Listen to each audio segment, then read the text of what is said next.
A lot of people watched it, but nobody's watching day to day, all day, unless you're me and just love this stuff. Procedures are okay, but we want to know, where do you stand? And so I think the more that politicians stop trying to be politicians and be people, then that will engage voters. We reject alternative facts, so come on in here and let me educate you on the facts. Hello, everyone. Welcome to the Daily Political Briefing. It's me, your host, Quentin R. Giles, your political BFF, and I am so glad you are here with me tonight, baby. You could be anywhere on this Friday, and you're choosing to chit and chat and dip it and zoo it right here with me. It's going to be a jam-packed show. I'm super excited about it. I have some very, very special guests that are going to be joining us. But first, I got to give a shout out to the people that I see in the comments already. Jay Single, I see you. Amanda Ford, Joanne Roan, Tammy Thurston. All right, my girl Tam, she's in the comments. Sabrina Nash, hey, how's everybody doing? Excuse me. So very much. Alice Greenwood, I see you, Alice Greenwood, down there on the Facebook. We see you, we recognize you, and we appreciate you. But guys, so much to get into. I am super excited because my interns are going to be joining us.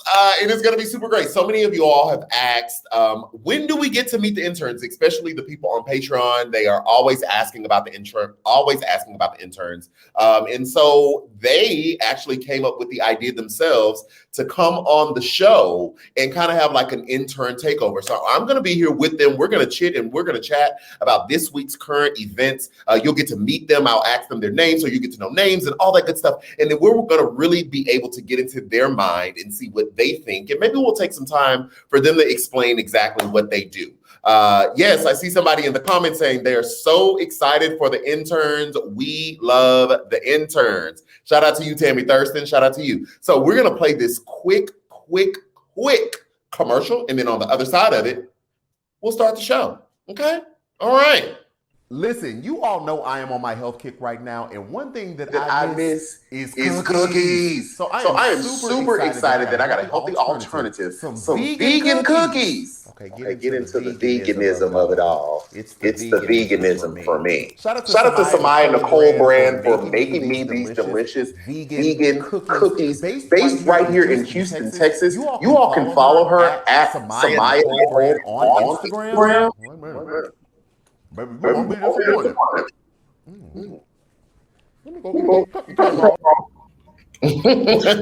Those cookies were so dope. Those cookies were so great. But let's get into why you're actually here to meet the interns. Hi, interns. Hey. Okay, so I am going to introduce each one of you all really quickly. At the top of your screen, we have Miss Kimberly. Below Miss Kimberly, we have Mr. Josh, and below Mr. Josh, we have Miss Katie.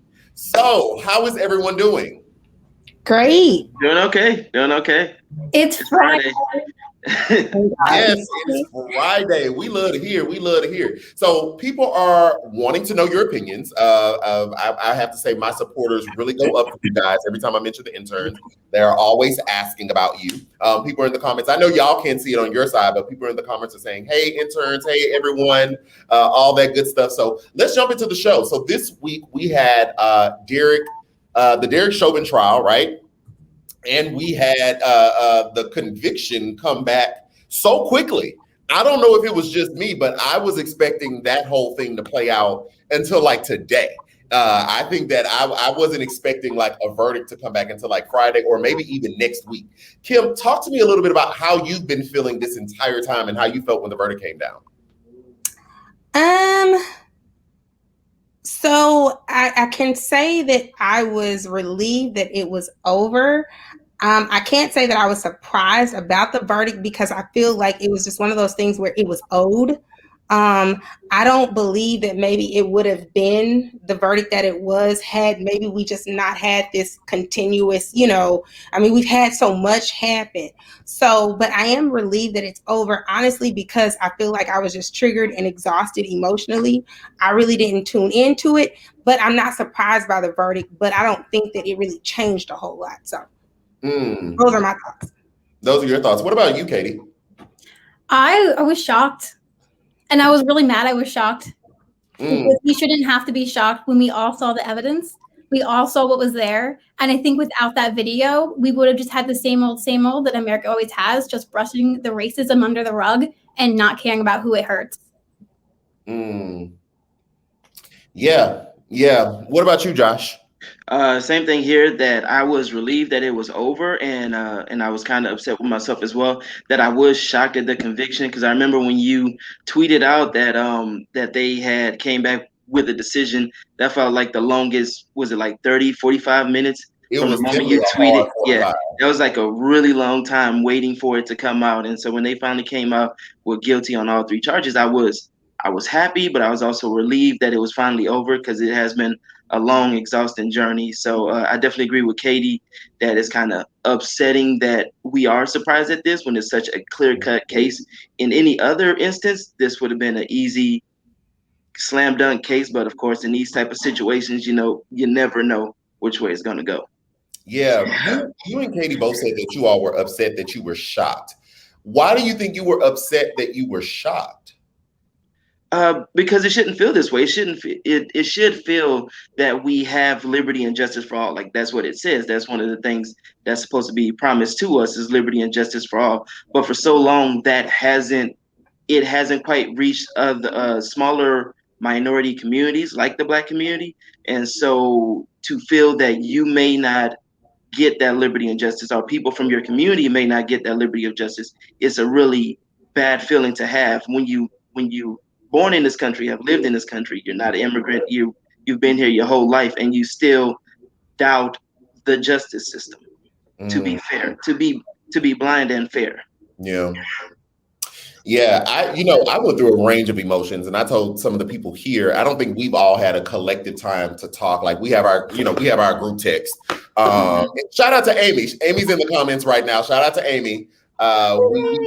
We can't Amy, call her an intern anymore, but shout out to Amy. Yeah, I've gone through a range of emotion. I was like numb, to be quite honest. I was numb in the beginning, like as I was reporting or as I was talking about it. Even when I got off camera, I was just like, okay. I mean, I don't know. I felt very indifferent for like the first couple hours, and then it was like, I mean, well, thanks. Like I like yeah, it just felt that way for me. Now, Katie, you're in Pennsylvania, right? Mm-hmm. Okay, I'm so in Philly. I'm sorry. Oh, I'm in Philly. Hey, fresh, like I'm in Philly. So what's the mood like up there? Because the rest of us are down south. So what is the mood, or what's the word in your local community about this Derek Chauvin decision from the jury? Yeah, I wish I knew more. I'm very secluded where I am. In Philly, I live on a college campus. I work for a university, and I live in North Philly, so not always the best neighborhood to be around. And so I'm very gated and very enclosed in what I am. We don't really get to talk to the local community as much. We're very kind of, as much as we are a part of the community for the university, we're very separated from them, which at times it really stinks. But from what I'm seeing from the people I've been talking to and the people I've been interacting with in my field at work, it's just like a relief that it's over, a shock that it had again came this way, but then just an underlying anger because we know that it's going to happen again, and it already has happened again so many times. It's like, wow, thank you so much for doing one thing correctly, but we're missing the bigger picture here. Like you did one good thing. You again, like the whole apple from the tree, you found the one rotten apple, but you don't realize that the whole tree is corrupted and wrong. Yeah. You mentioned additional shootings. Kim, what was it like for you going or witnessing the Derek Chauvin trial? Watching it as a Black woman, having Black males in your family, but to also experience and see other Black people being killed by police, literally in the duration of the trial and the jury reading. Like I said, I've been enraged.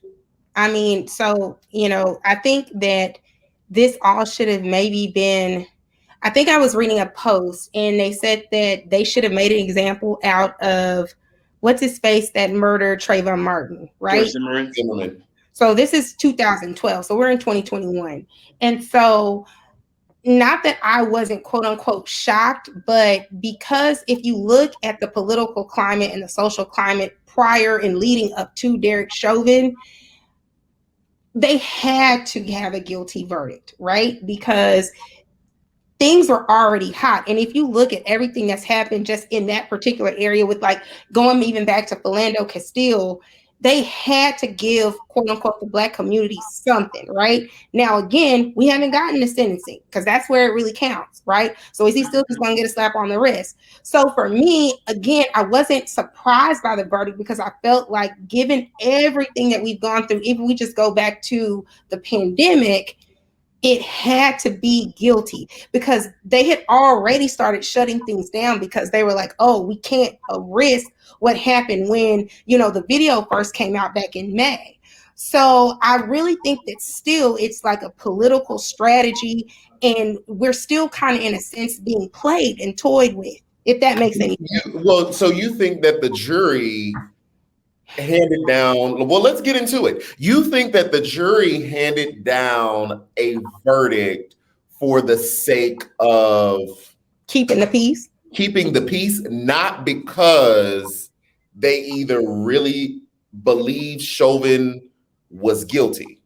Yeah, because I go back because I'm in North Texas and I think back to it's so many hashtags, but oh gosh, what was his name?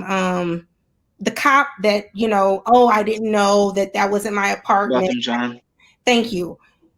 That was cut and dry. But, when you looked at the verdict and the sentencing, it was like, okay, it was a slap on the wrist. So again, we have all of these cases, Breonna Taylor and Ahmaud Arbery. I'm not saying that the jury is like tainted, but again, this is America. It's so fresh. Yeah, I'm skeptical. So I do think that there is a certain underlying sense of, okay, this man just kind of has to be like he's got to die on this hill, because yes, there was the evidence. The video was just cut and dry. But let's be honest. We've seen stranger things happen, right? Where, it's been right in front of your face and they've gotten off, they walked away with little to no repercussion. So I do think that there was a certain element of, okay, we, especially in that particular area, because so much has happened in like the Minneapolis area, that they just had to give us that quote unquote win. See, I would disagree because I feel like it was, okay, let's get into it. Let's talk. Like it was white men on this jury. Like, and I'm not saying that all white men are the same, but it was more than 1, 2, 3 white men on this jury. And for them to come back, I think for me, the swiftness of like the jury coming back so quickly lets me know that I think they knew they was gonna vote guilty the night before. Like they already knew this man was guilty.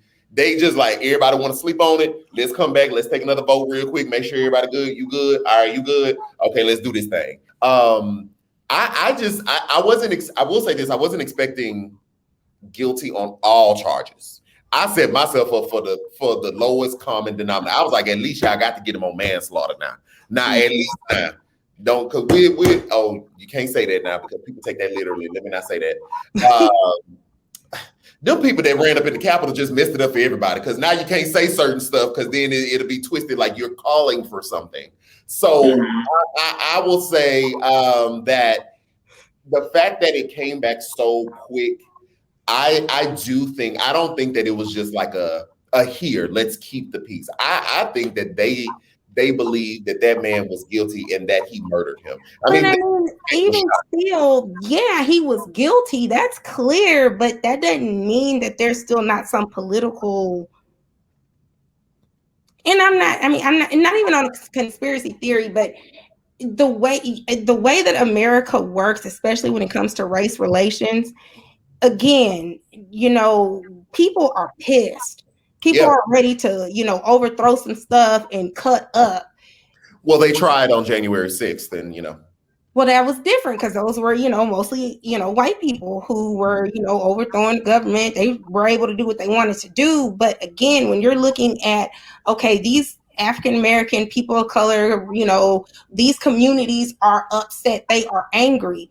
Yes, I mean, I don't think it's a matter of whether or not he was guilty, but it's because think about if we go back to Jim Crow, there's plenty of evidence, but they still did what they did. But the climate has changed. We've got a Democratic president in office, so there's just got to be some.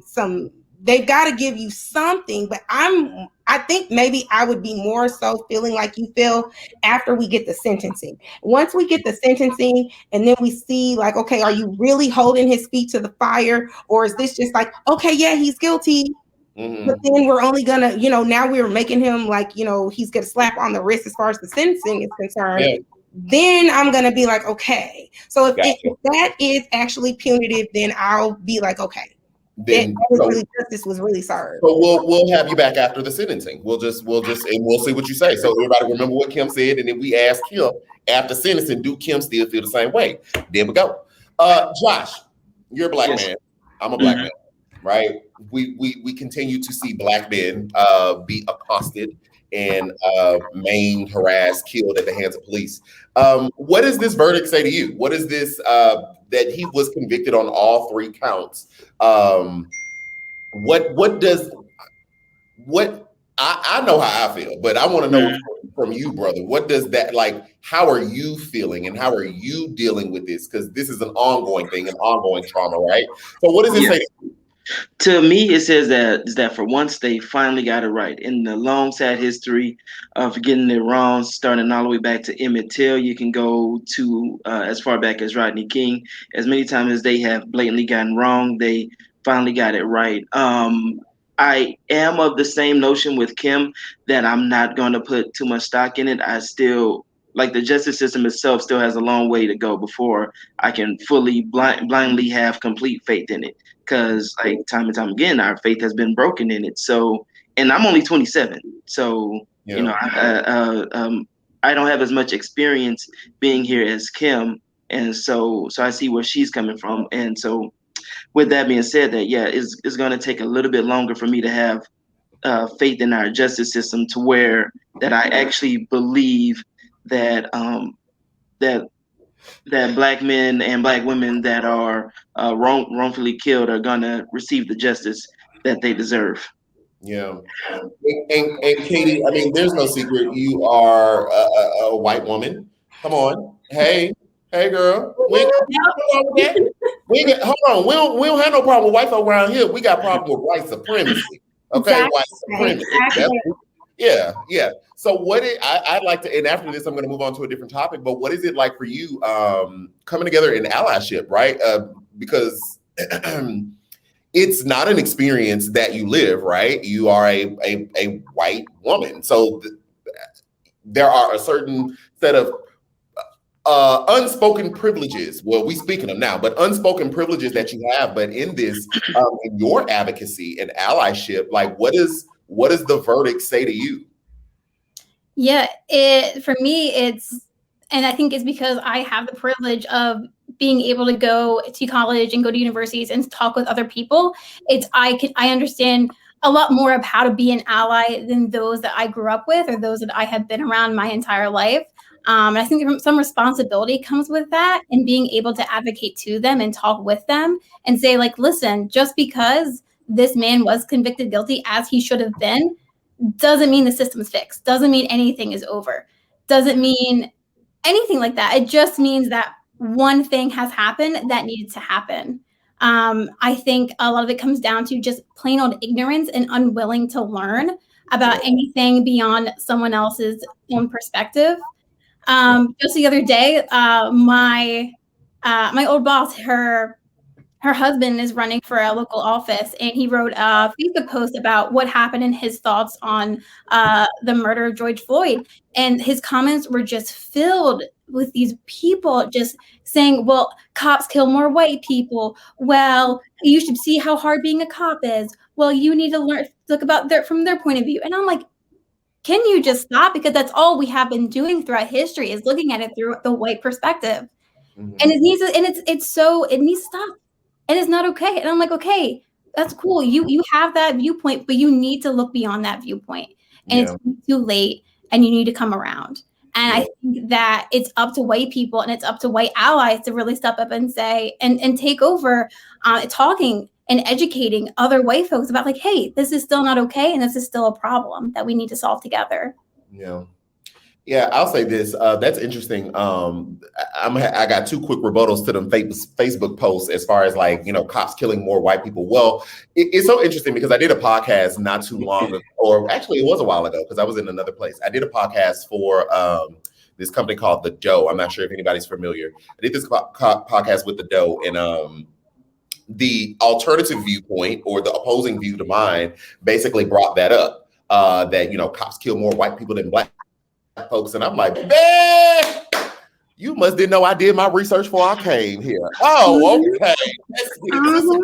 So come to find out, because we did see that President Trump also propagated that same thing, right, on that Fox News interview that he did. Well, that research that has been taken by certain people to discredit like BLM has been discredited itself from the actual author because they didn't get their methodology correct. And they didn't take into an account when we're talking about whites killing blacks, cops killing white people more than blacks. They did not take into the account the rate of encounters that they were having that were deadly with white people versus black people. So if like, let's say this article basically said a cop runs into 100 white people, right? And they kill 10, right? And they run into 100 black people and they kill 5. Well, they took that and basically made this argument that they're killing white people more than they're killing black people. But when the author came back and said, well, we actually got our methodology wrong because we never took into the account of people who are of mixed race, right? So people who may be black and white, black and something else, or brown or indigenous, whatever the case may be. And so do cops kill white people at a higher number? Sure, but the rate of black folks being murdered by police is far higher than the amount of white people you're actually killing. So it was I don't want to say it was intellectually dishonest from the author, because they did come out and correct themselves. I mean, after they got condemnation, but it's just been used as a talking point, but it's not an actual real thing. So if you want to talk real numbers, let's talk real numbers. So that's that. And that was no smoke directed towards you, Katie. That was, and the thing is that they shouldn't be killing anyone. And I think the only thing that white people have to offer is that statistic, or that kind of fake statistic, when they're trying to shut down black voices. Yeah. And that's when you only will see them caring about the rate that cops kill people. And that's it. Dr. Jason Johnson said something today on Nicole Wallace show on MSNBC that actually talked about trying to hold police accountable and like making we should try to enact some national licensure for cops, right? Like your doctor got to get a license, your barber got to get a license, your nurse got to get a license, your therapist, your social worker has to get a license, right? And so if you do something improper, although certain things you may not be held criminally liable for, you could lose your license, right? And no longer be that thing anymore. I did a video earlier. Some people said that in certain states they have that, but we need that federally, right? Like if you want to be a cop, a state trooper, anything with a shield and a gun, you need a license. And if you do something, even if we can't hold you accountable criminally, at minimum, we need you not in that position again to do it again. Because I feel like we are learning so much more about Derek Chauvin's history as the trial is wrapped up, about these other incidents of him kneeling on people's neck and roughing folk up and all this other stuff. So anyway, that's my spiel. Whew. Okay, guys. I want to thank you all for coming on the show. I think it would be cool if the people just kind of knew why you do what you do. Why are you here interning? And let me say this to everybody that's watching. These are not like college interns. These are real grown people with real grown jobs. So I'm gonna start with you, Kim, because you're at the top of my screen. Why are you here? What's happening? Why are you here? Why do you intern for JJP, Just Jobs Productions? Okay, so I love your energy. I ran across you on Instagram because I love politics. I'm a whole nerd when the election time comes around. That's like the Super Bowl for me. And so I ran across your page and I was like, oh my God, like the way he delivers this information is just like awesome. And so I started following you. And then maybe, I don't know, a few months after following you, I saw where you put the whole intern thing out. And my own personal endeavors is that I'm a writer. And that's like my passion. That's my first love. And so when I saw your opportunity, I was like, oh my gosh, I could like help him write. And honestly, I didn't know what I was going to be doing. I was just like, this sounds cool. I feel like, we could mesh well. I like his energy. And I love writing the scripts. I love, just the energy, the vibe, everything. So that's my goal. That's why I'm here. And I like your vision. After we talked, I want to see you succeed and I want to see you win. So that's why I'm here. Thank you. Thank you so much. We got a writer. Okay, Katie, why are you here? Cool. Yeah. Just kind of the same as Kim. What happened to me was one of my friends was like sending me all. I was so against TikTok. I was like, I can't go with TikTok. I had a thesis to write. Like, I'm almost finishing up grad school. Like, I can't get distracted. And then I graduated grad school, and then I had no job because of the pandemic, and no one wants to hire anyone. And so I was like, you know what? I'm downloading TikTok. This is it. I'm on there every day. I have to admit it. And my friend would just send me videos of Quinn, and I'm like, wow, this is really interesting. And I'm looking at my friend, and I'm like, why are you sending me political stories? You hate politics. You want nothing to do with it. And he's like, I know, but this guy is so interesting. And I was like, that is amazing to be able to take people who, again, had no care about it and just kind of live their life and try to close themselves away from politics, to bring them in and bring them at the seat of the table and just be like, you are all welcome here. And we're going to make it entertaining, and we're going to make it, available to everyone. It was just inspiring to me. My goal in life is to not work in higher education for the rest of my life. It is to become a politician. And here I can learn and I can grow and I can talk with others and I can get more exposure to what's really happening besides my own personal experience as a white lady. And I think that is such a valuable information that I'm gathering and I'm learning that I think a lot of our politicians currently do not have. Yeah. Okay. All right. Politician. We have a writer and a politician. Josh, why are you here? Why am I here? Like I always say that my claim to fame was that I knew Quinn and I actually went to college together. We went to the same college, Lamar University, go LU. And so I knew him there when he was the president, and he always Quinn, I'm not saying Quinn always spoke with such passion. He was always impassioned about everything that he did. So a few years go by and we're Facebook friends, and he starts writing these impassioned Facebook posts, and then he starts to Q with Q. And so I actually follow him on Instagram for a while, and then I see that his channel is starting to grow. So I reach out and ask him, hey, do you need some help doing research for the news that's going on? Because I do like to try to keep up with the news and know what's going on. I also like to understand things from different viewpoints. And so that's when I reached out to Quentin. He was like, sure, yeah, you can help me, send me a few samples. I used to be a writer at the University Press for Lamar University. I was a reporter there. So I was just bringing the reporter skill set from there to the Q with Q. And now we're here. And my goal is to just stick around here and help Q win. Well, and I thank you all for it, because Chile. No, y'all are all awesome. Like, these people are amazing. I don't know how much I can say it. If y'all don't catch the show, I'm always talking about y'all, talking about the interns, like all the time. And I thank you. If I don't say it enough, I want to say it publicly. I thank you for what you all are doing. Guys, I hope that you all enjoyed tonight's broadcast if you would like. There is absolutely no pressure, but scrolling at the bottom of the screen, you see there is a Cash App, PayPal, Venmo, Zelle. If you want, you can send donations there to help us to continue to do what we do. Put a hyphen and label it for the interns if you want to give something to the interns specifically. If you want to give to the interns and a little something to me too, then just don't give something to the interns and then give something else, but don't put nothing on it. So that way I know, that you can do little comments. You can do little comments, but it's absolutely no pressure, guys. We're going to keep doing what we're doing here. We're going to keep educating, keep bringing you the information. Okay. Anyway, guys, until next time, it is me, Quentin R. Giles, and the interns. Everybody wave. If Jesus says the same, I will be back next. What's the next time I'm coming back? Monday. I'll be back Monday, and we'll just talk about what's happening.